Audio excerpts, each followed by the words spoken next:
സാരാംശത്തിലേകമായിരിക്കുന്ന ത്രിയേക ദൈവത്തിന് സ്തുതി. പരിശുദ്ധ സഭയെ സംബന്ധിച്ച് ഇത് ആഗമന കാലഘട്ടം. ലോകരക്ഷകനായ ദൈവം തമ്പുരാൻ തന്റെ ഉന്നതമായ മഹിമാവസ്ഥയിൽ നിന്ന് പാൽപുഞ്ചിരി തൂകം ശിശുവിൻ ഭാവത്തിൽ മനുഷ്യരോടൊത്ത് ഭൂമിയിലായ പുണ്യപ്പെട്ട ഓർമ്മയുടെ കാലം.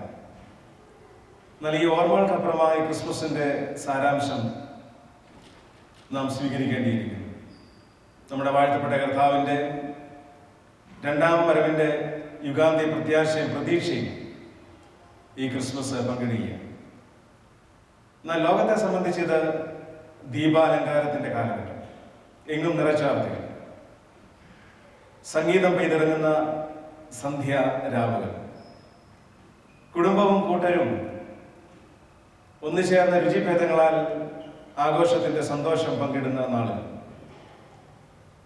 എന്നാൽ ഒരു ദൈവ പൈതലിനെ സംബന്ധിച്ച് ക്രിസ്മസ് ഒരു അനുഭൂതിയല്ല, ഒരു അർപ്പണമാണ്, ഒരു ആഘോഷമല്ല, അർത്ഥവത്തായ ഒരു ക്രിസ്തീയ സാക്ഷ്യമാണ്. ജീർണതകളിൽ നിന്ന് പുനരുദ്ധാനത്തിലേക്കുള്ള നാൾവഴികളാണ്. അർത്ഥവത്തായ ഒരു ക്രിസ്മസ് സന്ദേശം എൻ്റെ ജീവിതത്തിൻ്റെ ശൂന്യതകളെ പൂരിപ്പിക്കുവാൻ ഇന്ന് എനിക്കൊരാളുണ്ട്.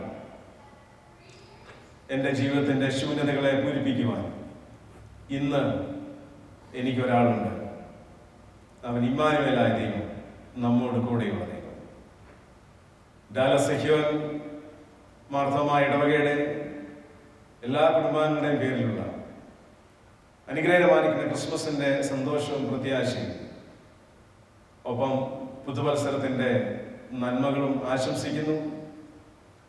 ഡിസംബർ മാസം 24-ാം തീയതി വൈകുന്നേരം 6:30 നടക്കുന്ന സെഹ്യോനിടയിൽ വെച്ച് നടക്കുന്ന ക്രിസ്മസ് കേരൾ സന്ധ്യയിലേക്ക് പ്രാർത്ഥനയോടെ ഏവരെയും ക്ഷണിക്കുന്നു. ദൈവം നമ്മെ എല്ലാവരെയും അനുഗ്രഹിച്ച് ആസ്വദിക്കട്ടെ.